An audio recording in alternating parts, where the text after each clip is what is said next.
Sa karne hilig ko ang mabuto. Mas masarap lantakan walang umay. Kaya paan ng baka naisip kong pakuluan. Pero maiba sa sabaw na pangkaraniwan. Kailangan lang mapalambutan. Dahon na sibuyas unang lagay kasama na ang bawang. Pamintang buo sa kaasin pinaalatan. Dagdag na pampalasa. Dito na isinalang habang naghihintay inayos mga sangkap na kailangan. Sibuyas bawang unay ginisa mapalabas ang aroma. Sa kamatis sunod na pinakatas binudbuhan ng paminta. Beef cubes dagdag lasa hinayaang madurog at magsama-sama.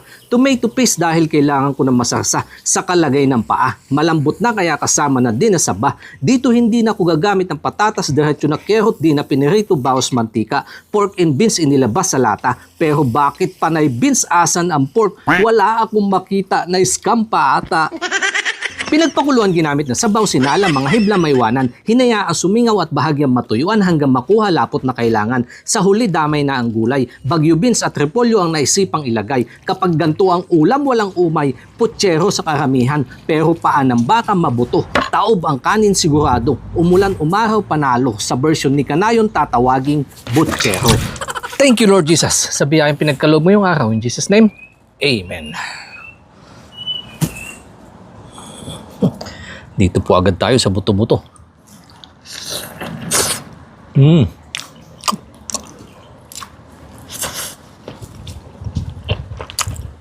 Ang sarap ng pagkalapot niya na may kaunting tamis.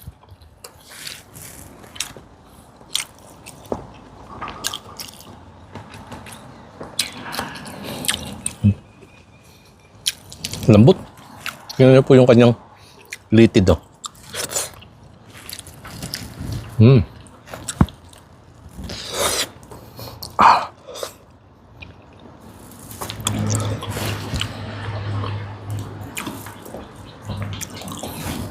Ang sasa niya.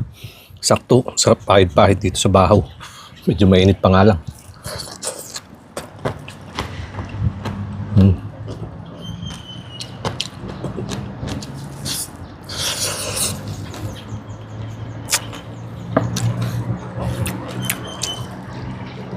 Saka yung mga gulay katulad ng kamote, yung saging, carrot, yung beans, halos nalabsak na lahat. Ito na lang pong bagyo beans, saka yung repolyo ang medyo mayroong kaunting lutong. Nutrition naman yung masakap.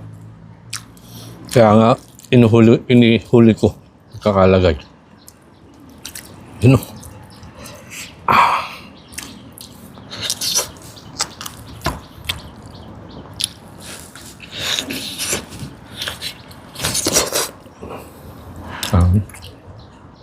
Nakakalas na.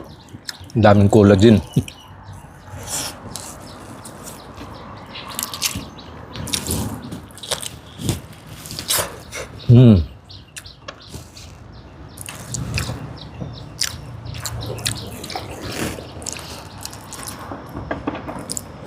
Minsan dumadali din ho ako ng mga ganito, masasarsa. Pero syempre, yung nga po kasi yung aking sinusundan, mga pagkain bukid. Malimit yun yung aking mga upload.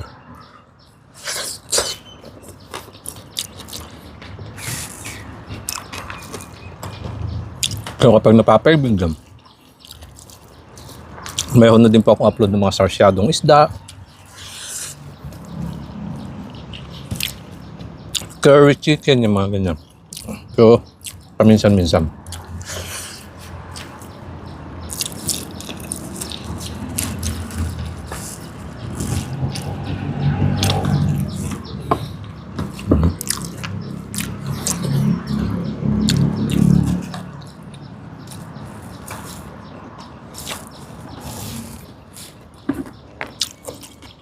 Nakadagdag din ho ng tamis yung saba. Opo.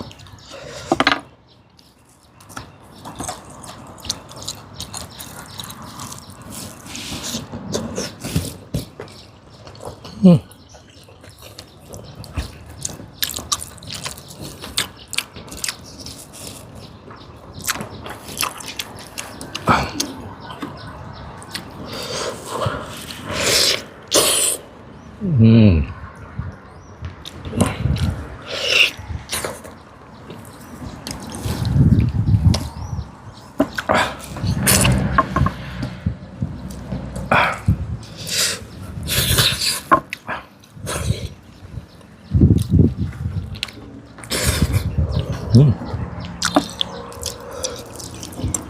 na kailangang nguyain. Marshmallow na ho siya. Dahil chulunok na lang.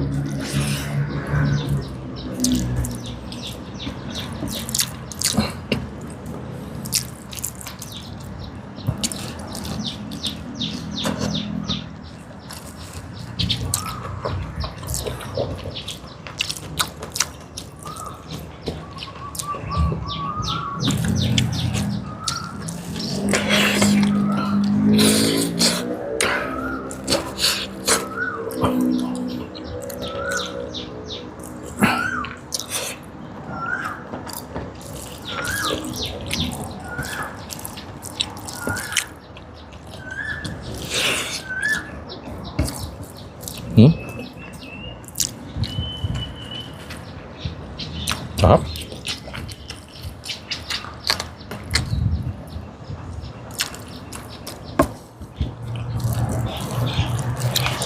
Maraming salamat po mga kanang sa inyong patuloy na pagtangkid dito sa akin na naman na isang naibahaging ulam. Buto ng baka na masarsa. Isang tinawag ko nga po itong butchero. Daan po muna kayo, kain po tayo.